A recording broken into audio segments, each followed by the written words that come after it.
Pitong araw bago ang araw ng mga puso at romansahan, ito po si Alwin Ignacio, the diva that you love. Kasama ako ang aking kumaring Ultra Maldita. Hi, this is Alex Brosas. Ito po ang The Kitty Show, Tariana Talakayan Showbiz Edition. And before we even start our easy round, let us greet the one, the only, Alex Brosas, a belated happy birthday! Palakpakan naman tayo dyan! Mare ha, nakakalokang birthday party. Super private. It wasn't a party. Diba? Super secretive. Mm. Walang leakage. Walang nag-ingay sa TikTok. Walang naglabog sa Twitter. Ano ba yan? Kamusta ang iyong February 5th birthday? I was in seclusion. Charot! Oh my God! Greta Garbo, Oo. I want to be alone. Oo. I'm not ready. I am not yet ready for my close-up. Hindi ka pa ready for your close-up. But what are your birthday wishes? Now that you turned another year, wiser, more beautiful, more fans? I would like to, I would like to continue to be a person who cannot be influenced. Okay. Diba? Kasi I am,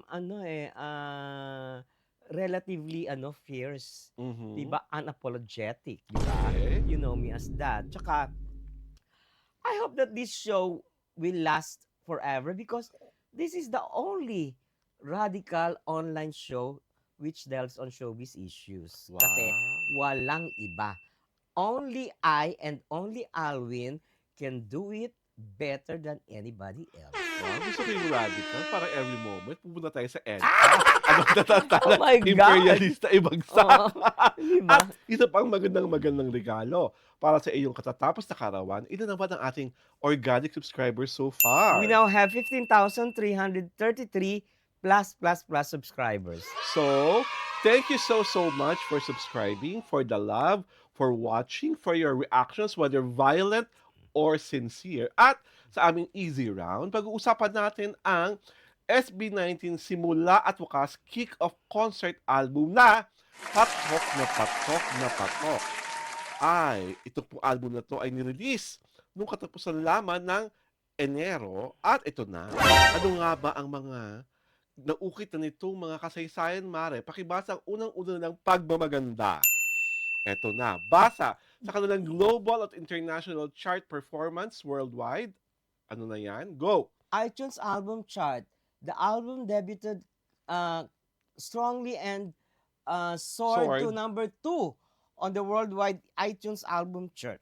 Chart. Okay. At sa US iTunes chart naman, it achieved a high position reaching number 5 on the US iTunes All Genres album chart and number 2 on the US Pop album chart. Mare, basa.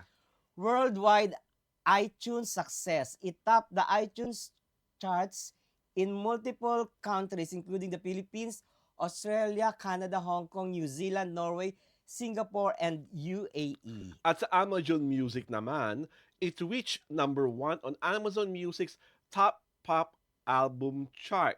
At sa Philippines at Regional Chart Performance naman nila, ano to, Mare? iTunes Philippines, the album dominated the charts, securing top positions upon its release. Spotify, the album surpassed 1 million streams on its first day. Wow! At sa Apple Music ulit, the album quickly entered the top 5 on the Apple Music PH Albums chart, becoming the highest charting OPM album on the said platform. At kamusta naman ang kanilang mga streaming milestones, Mare? The album release followed the massive success of their Simula at Wakas EP, released in April 2025, which became the highest debuting P-pop group album on Spotify Philippines, garnering over 5.5 million streams in its live Debut Debut week. Wow! So, congratulations are in order para kay Pablo Nase, kay Josh Callen Santos, kay Justin De Dios, kay Estel Ajero at kay Ken Suso. Clap naman tayo sa success ng SB19. Nakitang-kita naman natin na hindi lang pang Pilipinas, pang worldwide na. Mare, why do you think ganito kagrabe ang success ng SB19? What makes them so different from the rest? because no one can predict their next move. Okay. Diba? Mhm. There is a mystique at saka Mhm. hindi sila pakalat-kalat, 'di True. ba? Although some are enjoying their moments with their families or with their close Loved ones, someones, 'di ba? oo. Pero still you cannot that cannot be hinged on the pakalat-kalat kind of Mhm. guys, 'di ba? Oo, Hindi kasi sila gano'n, eh. oo. Walang walwalan Yes. issues, 'di ba? Walang nakakaaway sa Oo, oo, bars, walang oo. walang encounters, 'di ba, Mm, na hindi kagandahan, 'di ba? mm, Number two, equally planned yung mhm. carefully planned yung kanilang Carefully mga planned talaga. moves, 'di Oo. ba? Yung mga nila, yung mga, gagawin, Mm, mga activities nila, mm, mm, like this one. mm. Eto pinag-anuhan 'to, pinag-isipang maigi 'tong Oo, kasi opening salvo 'to, eh. oo. Yung simula at wakas Kick off ki concert oo, album. 'di Oo, ba? oo. So, ibig sabihin, there is something in this event which will result to another event. Kasi Yun nga. kick-off nga, eh, 'di Oo, ba? oo. I think 'tong, kick off concert album is a precursor Mm. for their Wakas at Simula concert which is happening sa April. Oo, it's a prelude to Prelude, something yes. Bigger, bigger. Oo, grander. 'di ba? Talagang at ang maganda, the people behind SB19 and One's the SB19 itself. people itself, they are genuinely intelligent, then Yes. genuinely intellectual, and genuinely serious about their craft. Mm, Kasi yung iba kasi, 'di ba, "Ay naku, magpahinga muna tayo ng mga 2 months, 3 months mm. bago Bago maggagawa magpaputok, o oo. mag-aano ng iba." Eto hindi. Mm, Siguro at the most 1 week lang o 2 weeks lang, mm. tapos off May the grind na pasabog, naman sila, oo. may ano na naman sila.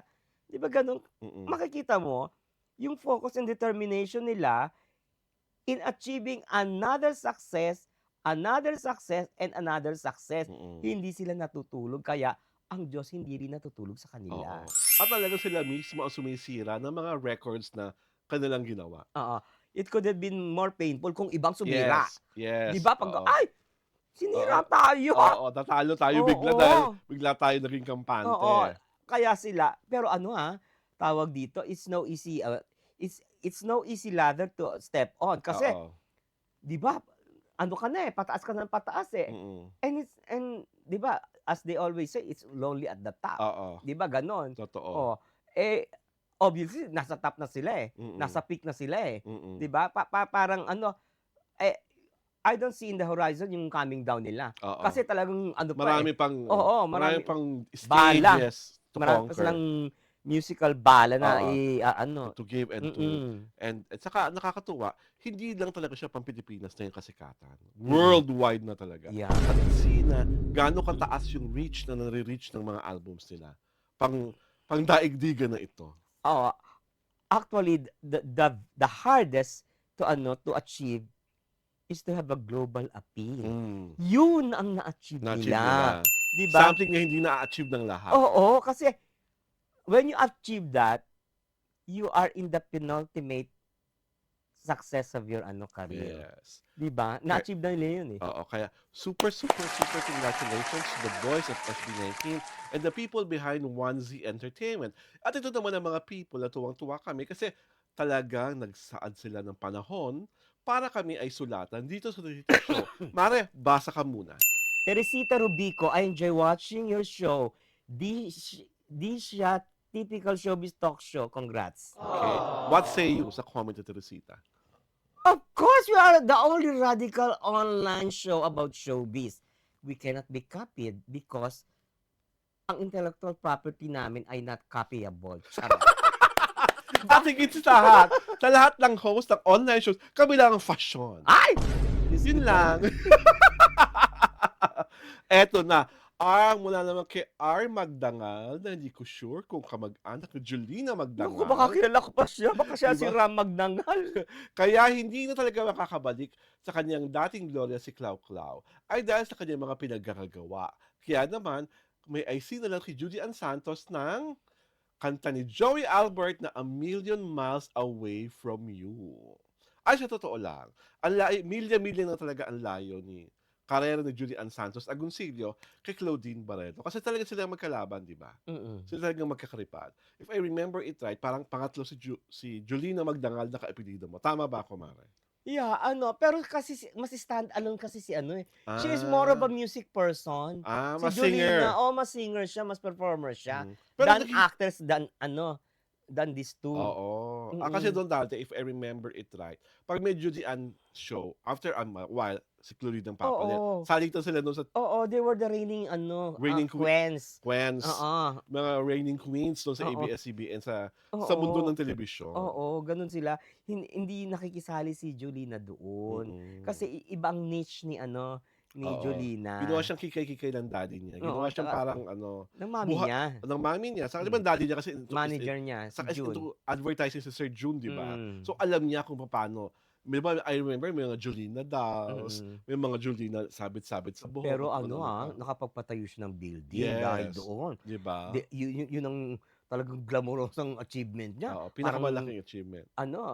Fifth floor yata, hanggang fifth floor sa Mm. yun, eh, sa Quezon Oo, City. yes. So I think Judy Ann and Claudine Barreto were almost like queens.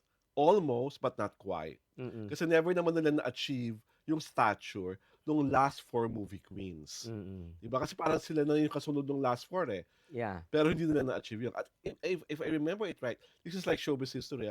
Prior to them, diba, there was Donna and Angelou. Oo, sila naman kasi they're both from Viva. Oo. So, sila ang gino-groom.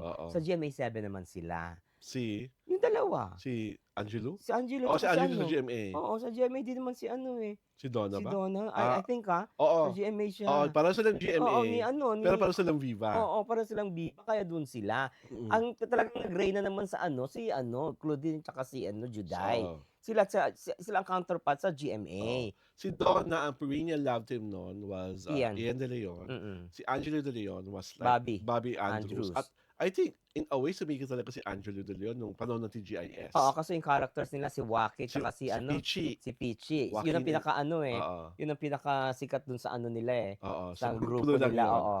'di ba? So ay ayan natandaan niyo baka lalo na yung mga ano, yung That was mga 90s, 90s, lalo na yung Mm, mga Gen Z na hindi pa pinapanganak noon. mm, There was a time talaga na 'pag nakita mo si Angelo De Leon, si Donna Cruz, mm. naghihiyawan ng mga tao. Oo. At nagkakagulo sa mall. Oo, Uso pa talagang yung mga mall shows noon. oo, grabe yun. Ngayon parang hindi na masyadong ginagawa yun ngayon. So, maraming maraming salamat sa inyo. Ito pa, Mare, pakibasa ito. Annabel Melgrito, ngayon lang ako nga Sa mga sa ganyang mga magaling. ganyang magaling kumanta at sumayaw. Gusto ko sa kanila simple lang lalo iyong mga disenteng tingnan kay lilinis nila tingnan. Ambassador nga sila, 'di ba?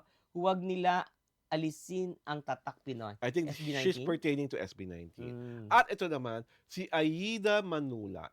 Sumasakay lang sa kasikatan ni Ken. Ay! Nagmamataray. Pinarurunggitan ng kasintahan ni Ken Suson. Ano ba sabi mo dyan, Mare? Ay naku, you're very wrong. Mag-isip ka, the neurons in your brain is not functioning well. My God! How can someone be riding on the coattails of Ken Susan when she has achieved something for herself? She's a Yes. fashion, She supermodel. was a supermodel 'Di before. ba? At wala pang Ano ba? SB19, supermodel na si Jenica Oo. So Sanchez. mali yung mo. Ikaw yung mema lang. 'Di ba? Mema lang na syunga-syunga. Charot! Nasusunod naman mag-research. Dahil Mm. bukas na aklat naman talaga, naka-season 5 cycle ng Asia's Next Top Model. Nandun na si Jenica. At wala pa si Ken Suson at SB19 sa picture Oo nga. nung nakilala si Jenica. At ang kanyang kasabayang si Maureen Rovlevitz na nanalo sa nasabing patimpalak ng mga model. Oo, 'di ba nakakatawa siya? Kiyaw-kiyaw siya ng kiyaw-kiyaw without knowing the facts and the stories behind, 'di ba? Parang, Well, ha? Where's your obviously, brain? Charot! isa siya dun sa mga babaeng nasawi nung Ah, nalamang may jowa na si Ken Suson. aray At ko. muli sa SB19, we are congratulating you guys for the success of the Simula at Wakas kick-off concert album. This is Alwin Ignacio, the diva that you love. Together with Miss May Kumaring Ultra Maldita, Hi, this is Alex Brosas. and you are watching the Saturday episode of the TT Show, Tariana Talakayan Showbiz Edition.